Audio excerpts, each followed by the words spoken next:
جی ہم لوگ سین انقلاب میں داخل ہو گئے ہیں۔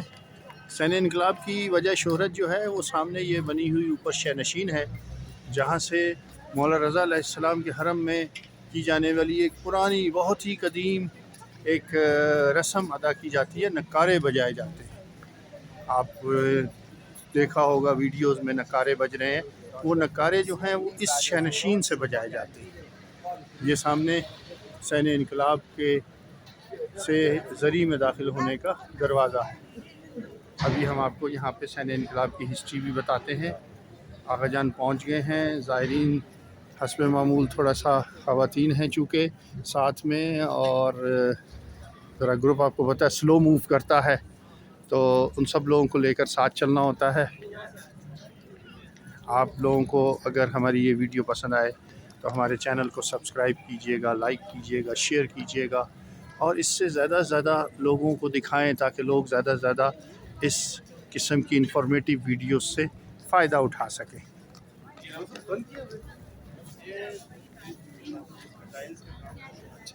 یہاں پہ نیچے ابھی انڈر گراؤنڈ ٹائلز کا کام ہو رہا ہے۔ کیا ابھی سب انفارمیشن ملتی ہے۔ سب سے پہلے اس کو دیکھیے، یہ وہ جگہ ہے جہاں سے نوبت بجائی جاتی ہے، نکارہ بجتا ہے۔ ابھی آغا جان بتائیں گے آپ کو اس کے حوالے سے۔ سب لوگ آگے ہیں۔ محمد وآل محمد صلوات۔ اللہم صلی علی محمد وآل محمد وعجل فرجہم۔ ایک اور سین جس میں آپ موجود ہیں، سین انقلاب، اور یہ سب سے قدیمی ترین سین ہے۔ سین انقلاب، سین آزادی اور سین قدس قدیم ترین سین ہے۔ اگر آپ انقلاب سے پہلے کی تصویریں دیکھیں تو جو یہاں سے آپ انٹر ہوئے ہیں یا اس دروازے سے آپ باہر نکلیں گے تو یہاں پہ آپ کو دکانیں ملیں گی، یعنی کہ حرم کی انٹرنس جو ہے یہی دروازے ہوا کرتے تھے۔ اب یہ کہ انقلاب سے پہلے یہ صورتحال تھی، انقلاب کے بعد آپ دیکھتے ہیں کہ کتنی ماشاءاللہ سے جو ہے وہ وسعت دی گئی ہے، وسعت دی گئی ہے۔ یہاں پہ ہو، حرم میں ہو یا باقی امامزادے ہوں، بہت زیادہ یعنی کہ ایک طریقے سے زائرین کے لیے سہولیات مہیا کی گئی ہے۔ یہ سین انقلاب، سین عتیق بھی کہا جاتا ہے، سین کھونا بھی کہا جاتا ہے، یعنی قدیمی سین۔ اس سین میں دو تین چیزیں، ایک تو یہ وہ واحد سین ہے کہ جہاں سے مولا کے گنبد اور مینارے کو آپ جو ہے پورے طریقے سے دیکھ سکتے ہیں۔ آپ آگے جائیں گے تو وہاں سے آپ کو جو ہے وہ پورا گنبد اور مینارہ جو ہے نظر آئے گا۔ اور اس سین میں ایک چیز یہ کہ جو آپ نے سنا ہوگا کہ شفا جالی یا سین شفا، یہ اسی سین کو کہا جاتا ہے۔ یہاں پر چونکہ بعض زائرین مجھے ملے بھی، انہوں نے کہا کہ خدام سے پوچھا کہ سین شفا کہاں ہے، تو یہاں پہ رائج نہیں ہے۔ ہمارے وہاں پر پاکستانی کے کلچر میں اسی طریقے سے کہ سین شفا، لیکن یہاں پر جو ہے چونکہ یہ شفا جالی ہے، اور ابھی چونکہ یہاں پر کنسٹرکشن کا کام چل رہا ہے۔ جو آپ کی خدمت میں عرض کیا کہ یہ رواق دارالحجہ، آپ اس میں جائیں گے انشاءاللہ، بہت بہترین نفیس کام ہوا ہے۔ ایرانی انہوں نے یعنی کہ فن معماری کو کیا ہے۔ یہ اس میں یہ جو ابھی ٹائلز آپ دیکھ رہے ہیں، اس سے پہلے پرانی ٹائلز تھی، کیونکہ بارشیں ہوتی تھی، برفباری ہوتی تھی، تو یہاں سے پانی رس کے نیچے جاتا تھا، اس کو جو مین جو تھی ان کے فن معماری خراب ہو رہی تھی، تو انہوں نے جو ہے ان کو دوبارہ ٹائلز کا، یہاں کا کام مکمل ہو چکا ہے، ابھی اس طرف کا کام چل رہا ہے۔ یہاں پر جو ہے وہ سامنے شفا جالی ہے، فی الحال جو ہے وہ وہاں پر آپ نہیں جا سکتے، لیکن یہ کہ جب کھلتی ہے تو وہاں پر جو ہے زائرین اپنے مریضوں کو جو ہے وہاں پر شفا کے لیے لے کر جاتے ہیں۔ شفا جالی ہے۔ اس کے علاوہ بیچ میں جو آپ کو یہ نظر آ رہا ہے یعنی کہ صدقہ خانہ کہہ لیں، سبیل کہہ لیں، سونے کی بنی ہوئی، یہ سبیل شاہ اسماعیل بھی کہلائی جاتی ہے، شاہ اسماعیل، یا صدقہ خانہ طلائی بھی کہا جاتا ہے۔ طلا جو ہے وہ فارسی میں گولڈ کو کہتے ہیں، سونے کی بنی ہوئی ہے یہ۔ اور آپ نے آج سے 300 سال پہلے جب انگریزوں نے پوری دنیا پر جو ہے قبضہ کرنا شروع کیا، تو ایران میں بھی جو انہوں نے کوشش کی کہ یہاں پر بھی جو ہے وہ اپنا نفوذ کر سکے۔ اس زمانے میں محمد علی شاہ صفوی جو ہے وہ یہاں کے بادشاہ تھے، صفوی بادشاہ تھے۔ انگریزوں نے جو ہے ان کو لفافہ بھیجا کہ یہ جو ہے صرف اور صرف بادشاہ ہی کھولیں گے۔ ان کے وزیر تھے اسماعیل، انہوں نے کہا کہ شاید ممکن ہے کہ اس میں کچھ ایسی چیز ہو کہ جس سے آپ کو جان کو خطرہ ہو، اور کہا کہ آپ کسی نوکر سے، غلام سے کھلوائیے۔ ہوا بھی یہی، جیسے اس غلام نے اس پیکٹ کو کھولا تو اس میں ایسا کچھ مواد تھا جس کی وجہ سے فوراً جو ہے وہ اس کا انتقال ہو گیا۔ تو محمد علی شاہ صفوی نے اپنے وزیر کی ذہانت کو دیکھتے ہوئے کہا کہ آپ نے میری جان بچائی ہے، میں اور تو کچھ نہیں کر سکتا، لیکن تمہیں میں سونے میں تول سکتا ہوں۔ تو ایک پردے میں یعنی کہ اسماعیل کھڑے ہوئے، دوسرے پردے میں جو ہے سونا. اب عقل مند انسان وہی ہے کہ جو اپنی دنیا کو بھی سوچتا ہے اور آخرت کو بھی سوچتا ہے. تو اسماعیل نے کہا کہ میں جو ہے کچھ عرصے بعد مجھے مرنا ہے، جتنا سونا جو ہے وہ میرے وارثین جتنے ان کی طرف چلا جائے گا. تو انہوں نے کہا کہ سب سے بہترین اپنی دنیا اور آخرت کا ذخیرہ کرنے کے لیے انہوں نے مولا کے حرم میں جو ہے وہ اس گولڈ کو ہدیہ کر دیا. تو یہ جو ابھی بنا سبیل ہے، شاہ اسماعیل سبیل یا خانہ اطلاع، تو یہ جو ہے انہوں نے یہاں پر جو ہے وہ عطا کیا. اس کے علاوہ اس صحن میں دو علماء کرام کی ایک طریقے سے کہہ لیں کہ قبریں ہیں. ایک جو ہے وہ شیخ خر عاملی ہیں. شیخ خر عاملی جنہوں نے وسائل الشیعہ بہترین کتاب، جب جو بھی مجتہد بنتا ہے اس کتاب میں انہوں نے جتنی بھی معتبر ہماری روایتیں تھیں، نماز سے لے کر دیات تک جتنی بھی تقریباً 56 فقہ کی کتابیں، ان سب روایتوں کو، معتبر روایتوں کو ان کی سند کے ساتھ جو ہے انہوں نے جمع آوری کی ہے. یہ ان کا جو ہے سلسلہ نسب خود جو ہے وہ لبنان کے رہنے والے تھے. یہاں پر مولا کے در پر آئے اور آنے کے بعد انہوں نے کہا کہ مولا میرا آخری جو ہے وہ آپ کے پاس جو ہے یہاں پر رہے. بہرحال ان کا سلسلہ نسب جا کے جناب حر ابن یزید ریاحی سے ملتا ہے، ان کے سلسلے سے، یعنی کہ ان کی اولادوں میں سے ہیں. اور یہاں پر وہ افراد جو کہ شادی کے حوالے سے یا رزق کے حوالے سے پریشان ہیں، یہاں پر آ کر ان کے سورہ یاسین کو ہدیہ کرتے ہیں اور دعا کرتے ہیں، ان کی دعائیں جو قبول ہوتی ہیں.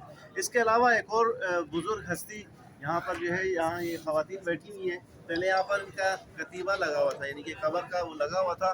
اور ایک عارف کہہ لیں شیخ علی نقودکی کے نام سے جو ہے مشہور ہے، اور اس حد تک عرفان میں یعنی کہ آگے تھے کہ بہت سارے مومنین جب مختلف شہروں کے حوالے سے دعا کرتے تھے تو یہ کیوب جو ایرانی قند جسے کہتے ہیں، وہ کہتے تھے کہ استعمال کرتے ہیں.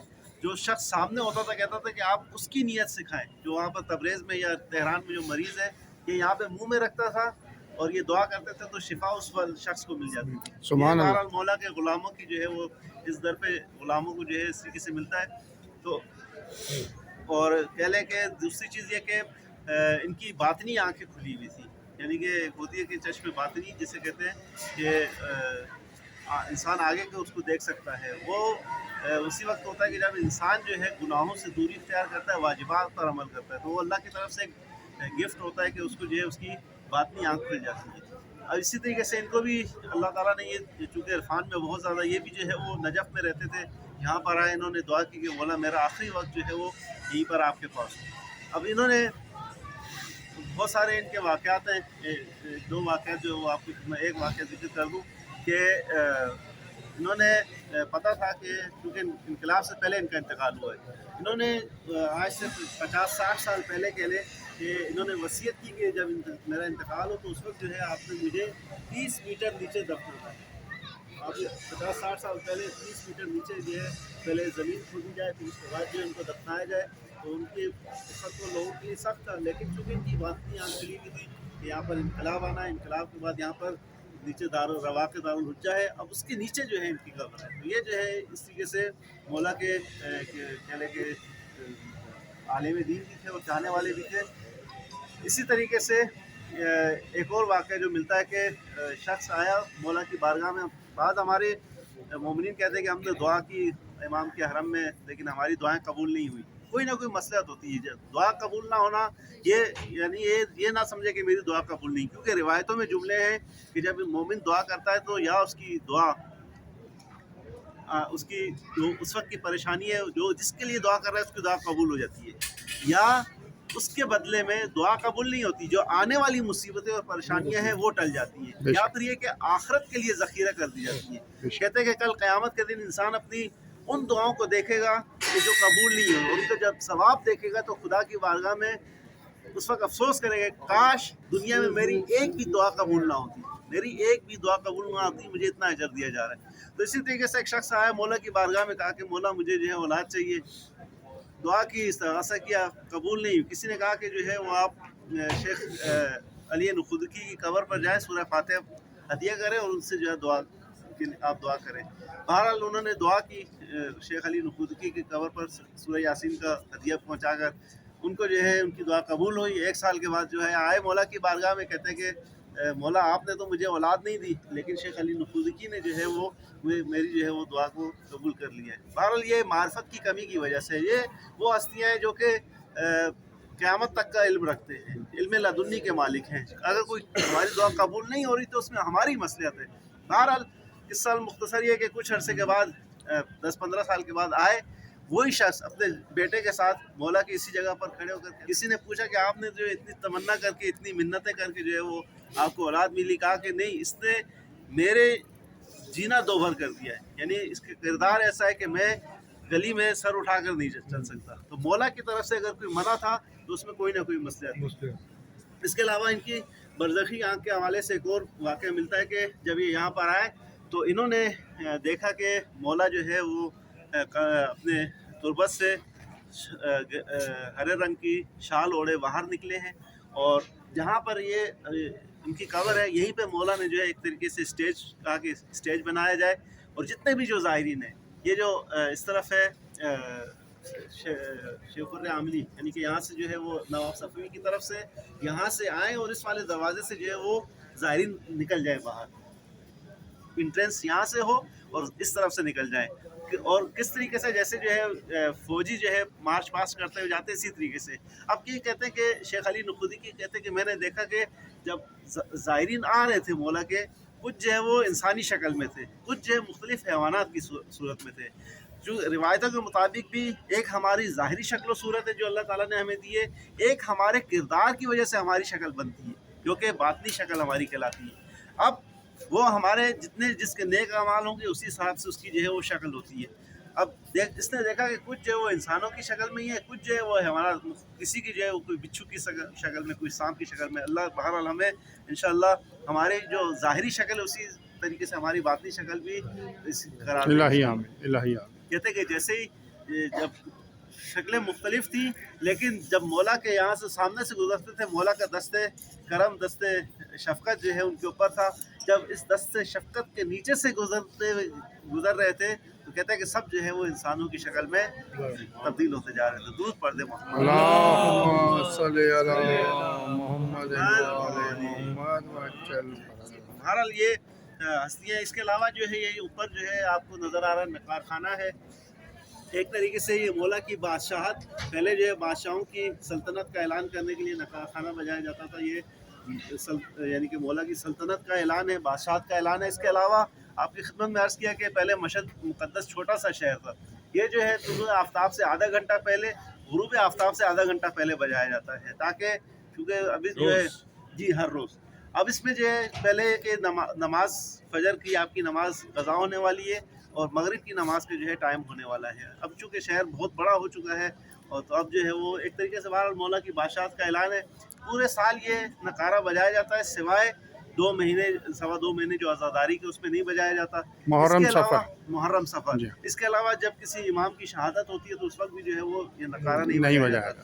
جس دن عید الفطر ہو یا عید الاضحیٰ ہو اس دن، اور اس کے علاوہ کسی معصوم کی ولادت کا دن ہو اس دن بھی جو ہے 8 بجے اس کو بجایا جاتا ہے۔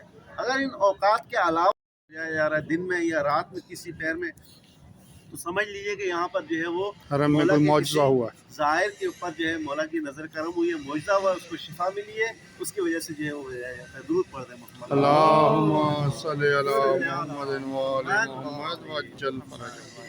بہرحال یہ شفا جالی بھی ہے یہاں پر، اس کا کنسٹرکشن کا کام چل رہا ہے، اور جتنے بھی جو زائرین مریض ہیں ان کے لیے جو یہاں پر لایا جاتا ہے، ان کو یہاں رکھا جاتا ہے شب جمعہ یا کسی ولادت شہادت کے ایام میں، خاص طور پر مولا کی نظر کرم ہوتی ہے۔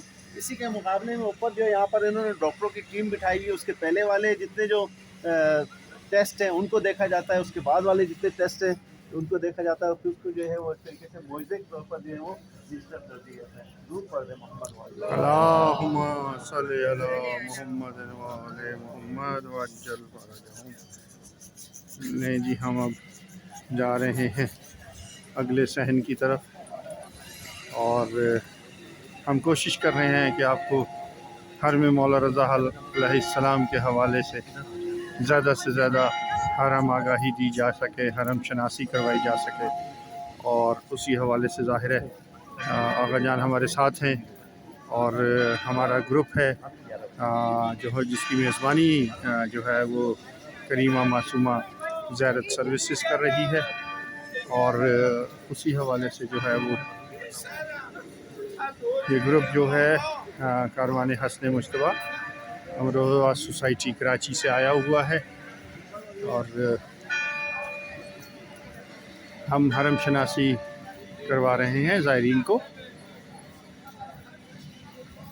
ہمارے ساتھ رہیے، اس ویڈیو میں ابھی آپ کو بہت کچھ دکھائیں گے انشاءاللہ۔ آج مولا رضا علیہ السلام کے حرم میں موجود سرداب جہاں آپ قریب ترین ہوتے ہیں حضرت مولا ہشتم کی تربت اصل تربت مبارک کے، انشاءاللہ آج اس کی بھی زیارت کروائیں گے۔